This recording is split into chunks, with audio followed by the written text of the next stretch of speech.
I do think that Trump takes multipolar integration seriously. To give you, okay, so let's go back to January.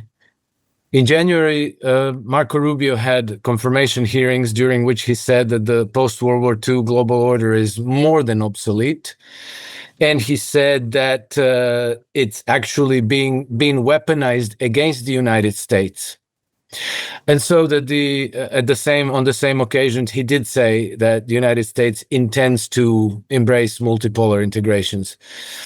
Then we saw that Trump actually did begin to extricate the United States from the whole Project Ukraine, effectively and for real, declined to give them U.S. security guarantee. And as far as Iran is concerned, thus far, he has avoided going to war against Iran. Right. Then, after the absolutely devastating strikes on Iran, which were the best, most precise strikes ever conducted in the history of the Milky Way galaxy. Yeah, I'm glad you could do that with a straight face. Okay.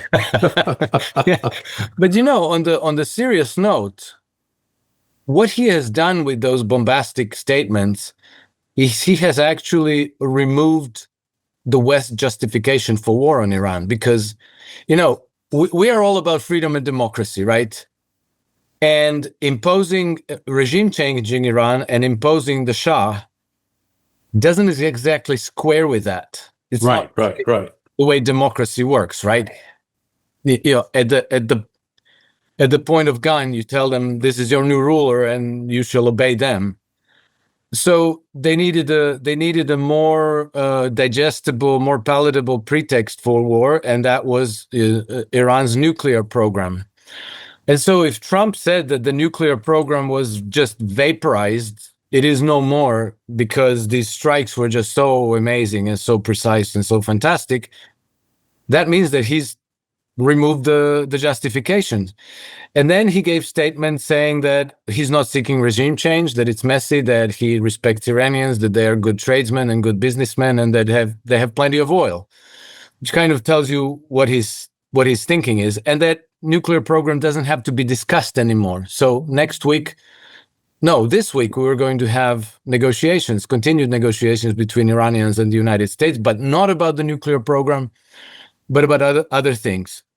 And then when Steve Witkoff last week gave an interview to ABC, I forget who, he said that not seeking further sanctions against Iran was actually a signal to the Chinese that the administration was ready to make deals, to negotiate deals in some kind of a constructive, more respectful manner than just being a global cop.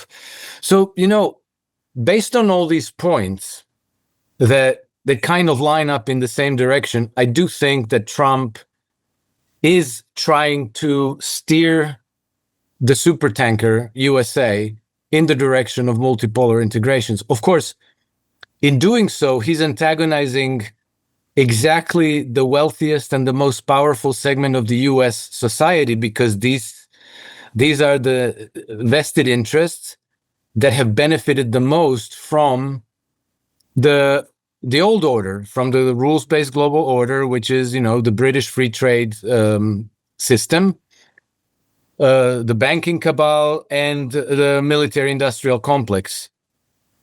And in that sense, I suppose you can try to understand why he's doing it in the manner that he's doing it, in a way where one day he says black, the next day he says red, then he says white, then he turns left, then he pivots right, then he says Iranians are awful, we're going to destroy them, and then he says, like, okay, let's negotiate, Iranians, please.